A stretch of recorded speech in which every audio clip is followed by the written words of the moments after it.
Hey, good to have you this morning. Thanks for tuning in. Let's look at Acts 27, and let's say it's a clear day for a storm. We see here in Acts 27, Paul's getting ready to sail into a storm. His mariners don't realize that. They're taking him to Rome. And in verse 13 of chapter 27, the sky is clear and off they go.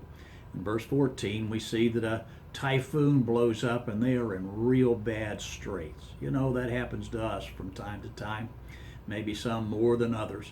The point is, the day seems clear ahead, and all of a sudden, disaster hits. A dark cloud comes, or the road looks clear ahead, and there's a wreck up ahead and slows everything up.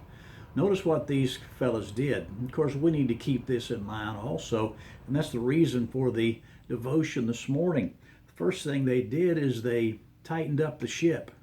They got leeward of an island, had some reprieve a little bit from the wind, and were able to do some work on the ship, and they lashed ropes around it to try to hold it together. It says there they used helps and undergirded the ship.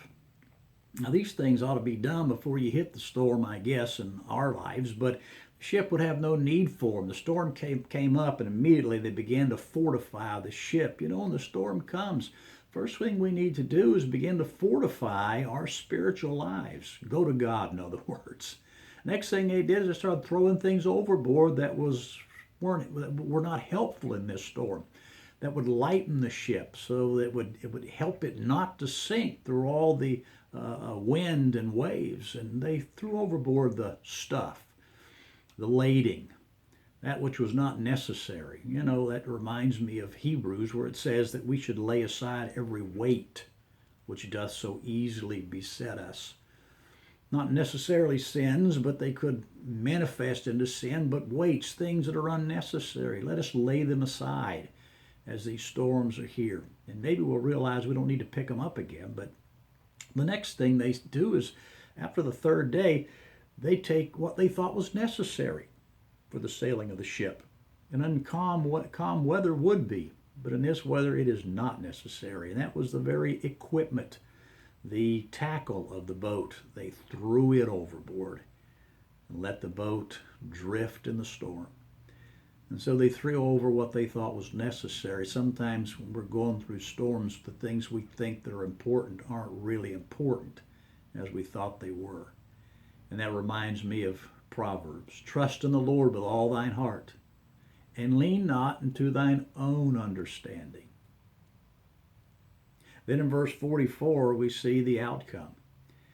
They were all saved. There's much more here in this chapter, but we see that the rest came to shore after the boat had hit a sandbar offshore and began to break up. The ones that could swim swam to shore, and some came to shore on boards and some on broken pieces of the ship. And so it came to pass that they escaped all safe to the land. They did drift ashore.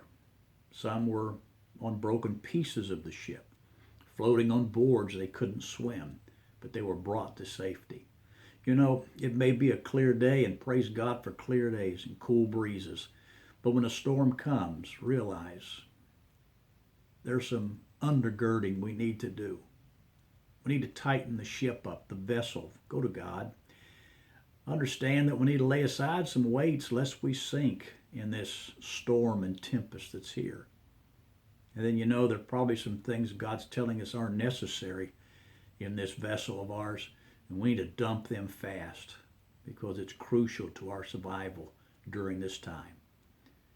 And we'll get to shore on broken pieces or boards or swim, but we'll get to shore, for God's promises are real. Now you take this and live the rest of your week, and if a storm blows up, you begin to follow these principles and, of course, these truths. God will guide you and direct you. We appreciate you joining us again this morning. God bless you. You have a great week.